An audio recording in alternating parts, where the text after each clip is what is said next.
Good morning, everyone. I hope you guys are all having a blessed week.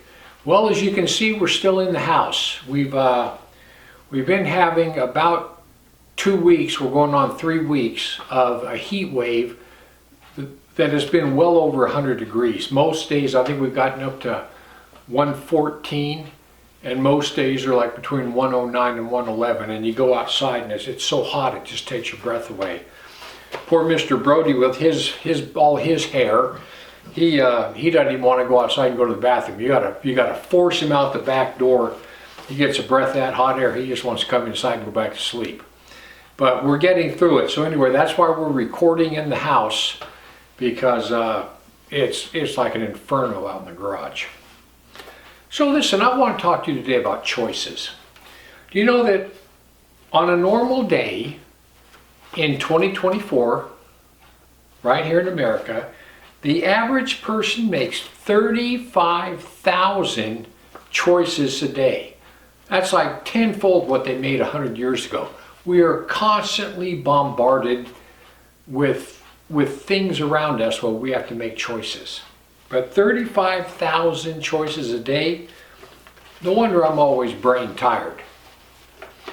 So anyway, listen. Joshua 25:15 says, "And if it seem evil unto you to serve the Lord, choose you this day whom ye will serve, whether the gods of your fathers served that were on the other side of the flood, or the God of the Amorites, in whose land ye dwell. But as for me and my house, we will serve the Lord." So listen, these people in Israel, they were on a fence. They didn't know what they wanted to do. Some of them did this, some of them did that, and Joshua was getting tired of it. And finally he said, look, you figure out who you're going to serve. But as for me and my house, we're going to serve the Lord. You know, right now, we are living in the last of the last days. And this is not the time for you to be on the fence. This is not the time for you to still be worldly. This is the time for you to be doing what the Lord has called you to do. 1 Corinthians 15:33 says, "Do not be deceived. Evil communications corrupt good manners." You know, I see Christians all the time post things on Facebook, and it makes me shake my head. And I go, Christians, and I go, how can you post something like that? Are you kidding me? And they do it. Evil communications corrupt good manners. How are the words that pass through your mouth, the things you say, are they godly or are they worldly? The things that you post, are they godly or are they worldly? Are you godly or are you worldly? That's what Joshua was asking the people of Israel. What are you doing? What are you doing? Matthew 12:37 says, "For by the words of your mouth you will be justified, and by the words of your mouth you will be condemned." This is what I want to know. Where do you stand? Where do you stand?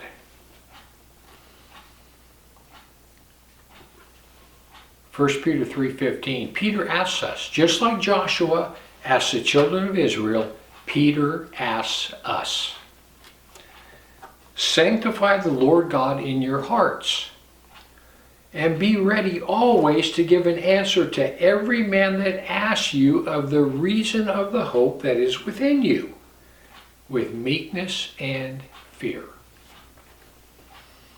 Do you stand out? Do you stand out? Do all your friends, all your family, everyone in your neighborhood, everyone at your job, do they all know that you're a Christian? Do they know it? Do people avoid you Because if you're a Christian, people are going to avoid you. I have neighbors that avoid me all the time. My name is on the wall over there at the Kingdom Hall, which is a couple blocks away. And these people, they come walking down my street. They'll stop at every house. They'll walk right by mine. They don't even stop. People avoid me. Do you fit in? Do you fit in just with everybody else? You know, some people, I've had people tell me over the years, yeah, I'm a Christian. And my jaw drops. I'm like, what? I mean, I have people tell me that they're a Christian, and yet they cheat on their wife. They do things that you're like, no, I don't think so. You need to reevaluate. And then there's some people who are what I call James Bond Christians, the old 007. These people are so undercover that no one knows they're a Christian. Some of them have been undercover so long that even God doesn't know they're a Christian. Where do you stand? People, we're in the end of the end days, and you need to be about the Lord's work, doing exactly what the Lord wants you to do. And if you can sit there and say, well, I'm not doing anything. People, listen, your neighborhood, where you live right now, your neighborhood is your mission field. Your place of employment is your mission field. In Corinthians 10:15, he says, casting down imaginations and every high thing that exalts itself against the knowledge of God, and bringing into captivity every thought to the obedience of Christ. How's your thought life? How's your thought life? Does it just run away with evil thoughts and you just dwell on them all day, fantasies? Are you in a constant battle over your thought life? Because if you're in a constant battle over your thought life, that's a good thing. If your thought life bothers you, that's a good thing. We're in the final days, and it's time to stand firm. Remember about 5 or 6 videos back, I told you about that word shod, where Paul says we're to have our feet shod with the preparation of the gospel. That's a military term, and what it actually means is you're going to stand there with your feet planted in the ground, and you're not going to give an inch. And what we're going to do is we are going to defend this gospel, and we're not going to give an inch, not 1 inch. You know, every time I see something on Facebook that talks about, men becoming women or women becoming men, I never let that go by. I'll always put down, I'll say men can't become women and women can't become men. Whenever I'm anywhere and people talk about that, bring it up, I'll say you're nuts. Men can't become women and women can't become men. Our DNA is different. God created us male and female. Whenever anybody says anything and I can inject the Bible into that conversation, I will do it. We're to stand firm, we're to defend the gospel and not give an inch. And that doesn't make you very popular. People, listen.